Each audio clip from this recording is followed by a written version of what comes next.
শিবিরে যে গঠনতন্ত্র আছে, রিলেশনশিপ করার কোনো সুযোগ নেই। এবং শুধু রিলেশনশিপ না, একটা মেয়ে একটা প্রাপ্তবয়স্ক মেয়েকেও প্রাইভেট ও টিউশনই করতে পারবে না।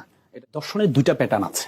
একটা প্যাটার্ন হচ্ছে ফোর্সফুলি রেপ করা, এটাকে বলে হচ্ছে যেমন রামিসাকে জোরপূর্বক দর্শন করা হয়েছে, এটা এক ধরনের আর আরেকটা দর্শন হচ্ছে এটাকে বলে মিউচুয়াল ইন্টারকোর্স।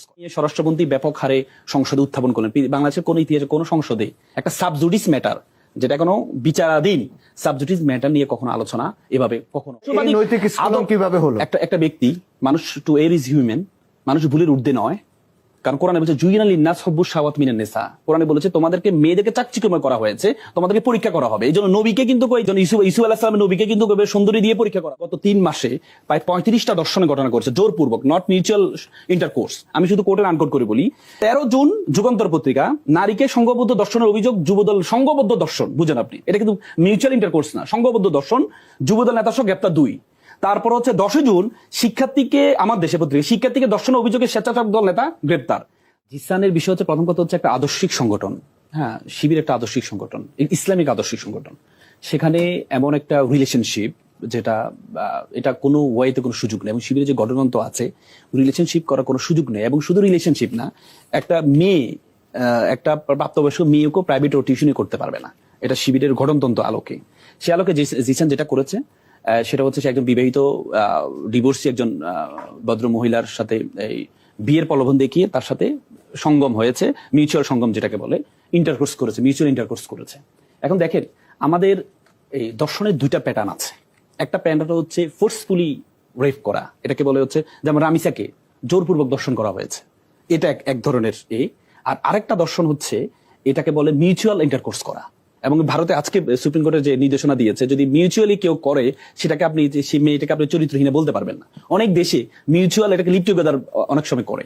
এখন কথা হচ্ছে এই যে জিসানকে যে ঘটনাটাকে নিয়ে স্বরাষ্ট্রমন্ত্রী ব্যাপক হারে সংসদে উত্থাপন করলেন, বাংলাদেশের কোন ইতিহাসে কোন সংসদে একটা সাবজুডিস ম্যাটার, যেটা কোনো বিচারাধীন সাবজুডিস ম্যাটার নিয়ে কখনো আলোচনা এভাবে কখনো হয় না। কিন্তু এই যে একটা বিষয়টাকে এত বড় করে নেওয়া, এখন কথা হচ্ছে এটাকে বিয়ের প্রলোভন দিকে দর্শন, এটাকে কিন্তু জোরপূর্বক দেশে বিয়ের প্রলোভন, মানে দুইজনেই মিউচুয়ালি এটাকে কি করেছে, দর্শন করেছে। আমি বলছি এটা অপরাধ। শিবিরের আমি তো শুরুতে বলেছি কোনো সুযোগ নাই। আমি তো শুরুতে বলেছি দর্শন তো প্রেম করা তো দর্শন তো পরের বিষয়। প্রেম করা এবং কি টিউশনি করা, একটা মেয়ে টিউশনি করাও তাদের গঠনতন্ত্রে নেই, এই জন্য কিন্তু তাকে প্রথমে বহিষ্কার করেছে। এরপরে কিন্তু বলছেন যে শিবির আদর্শবাদী সংগঠন। আমি তো এটাই বললাম, আদর্শবাদী নৈতিক স্খলন কিভাবে হলো? একটা ব্যক্তি, মানুষ টু এর ইজ হিউম্যান, মানুষ ভুলের ঊর্ধ্বে নয়। কারণ কোরআনে বলছে জুইনা লিন্নাস হুব্বুশ শাহাওয়াত মিনান নিসা, কোরআনে বলেছে তোমাদেরকে মেয়েদেরকে চাকচিক্যময় করা হয়েছে, তোমাদেরকে পরীক্ষা করা হবে। এই জন্য নবীকে কিন্তু ইসু আলাইহিস সালামের নবীকে কিন্তু সুন্দরী দিয়ে পরীক্ষা করা হয়েছে। ব্যক্তি অপরাধ করতে পারে, একটা ব্যক্তি ফেরেশতা না, একটা ব্যক্তি। কিন্তু যদি ছাত্রদল বা এবার আসেন, আমি আপনাকে জাস্ট পত্রিকার দেখাচ্ছি, গত 3 মাসে প্রায় 35টা দর্শনের ঘটনা করেছে জোরপূর্বক, নট মিউচুয়াল ইন্টারকোর্স। আমি শুধু কোর্টের আনকোট করে বলি। 15 জুন, এটা হচ্ছে ইত্তেফাক পত্রিকা, স্কুল ছাত্রীকে ধর্ষণ চেষ্টার অভিযোগে যুবদল নেতা গ্রেপ্তার, দল থেকে বহিষ্কার। 13 জুন যুগান্তর পত্রিকা, নারীকে সংঘবদ্ধ দর্শনের অভিযোগ, যুবদল সংঘবদ্ধ দর্শন, বুঝেন আপনি, এটা কিন্তু মিউচুয়াল ইন্টারকোর্স না, সংঘবদ্ধ দর্শন, যুবদল নেতা সহ গ্রেপ্তার 2। তারপর হচ্ছে 10 জুন শিক্ষার্থীকে, আমার দেশে পত্রিকা, শিক্ষার্থীকে দর্শনের অভিযোগে স্বেচ্ছাসেবক দল নেতা গ্রেপ্তার।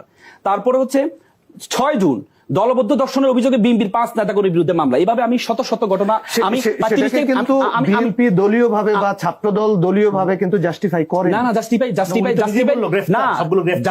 জাস্টিফাই করার বিষয় না। বিষয়টা হচ্ছে জিসানের বিষয়টা, তাকে বহিষ্কার করা হয়েছে, তার এখনো কিন্তু আত্মপক্ষের সমর্থন আমরা সুযোগ পাইনি, এখনো শুনি নেই কিন্তু তার বক্তব্য। কারণ তাকে যখন এই থেকে নেওয়া হয়েছে, আপনি একটা ব্যক্তি যখন আত্মগোপনে চলে যায়, মানুষের সাথে বলে the law is nothing, only common sense of human being. একটা ছেলে আত্মগোপনে গেলে তাকে যে ভয়ঙ্কর অবস্থা পাওয়া গিয়েছে, আপনার যে অবস্থা থাকবে আত্মগোপনে গেলে এই অবস্থায় পাওয়া যায় না তাকে। এরপরেও তার বক্তব্য কিন্তু আপনারা মিডিয়াও পান নাই, আমরা মিডিয়াও কিন্তু এখনো পর্যন্ত পাইনি। এবং ভিকটিম কিন্তু একটা শিশু না, ভিকটিম একটা প্রাপ্তবয়স্কা, মিউচুয়ালি ইন্টারকোর্সে সে বলেছে বিয়ের প্রলোভন দেখে দর্শন। তার মানে কি, এটাকে অপ্রাপ্ত বয়স্ক না, প্রাপ্তবয়স্ক মেয়ে। সে নারীর কিন্তু এখনো পর্যন্ত আমরা বক্তব্য শুনি না। তার পরিবার থেকে বলা হয়েছে তাকে নিয়ে যাওয়া হয়েছে পুলিশের পক্ষ থেকে, তারপরে গিয়ে মামলাটা করা হয়েছে। তাকে পরবর্তীতে মামলা পুলিশ হেফাজতে থাকবে, এটাই স্বাভাবিক। নিরাপত্তার ব্যাপার না, পুলিশ হেফাজতে থাকবে এটা স্বাভাবিক বিষয় না। এটা যদি শিশু হইতো, তার জবানবন্দি দিবেন, জবানবন্দি নিয়ে তাকে আবার ফ্যামিলির কাছে দিতে হবে। সে তো শিশু না, আপনাকে চাইল্ড কাস্টডিতে রাখতে হবে তাকে, সে তো প্রাপ্তবয়স্কা বলেছে।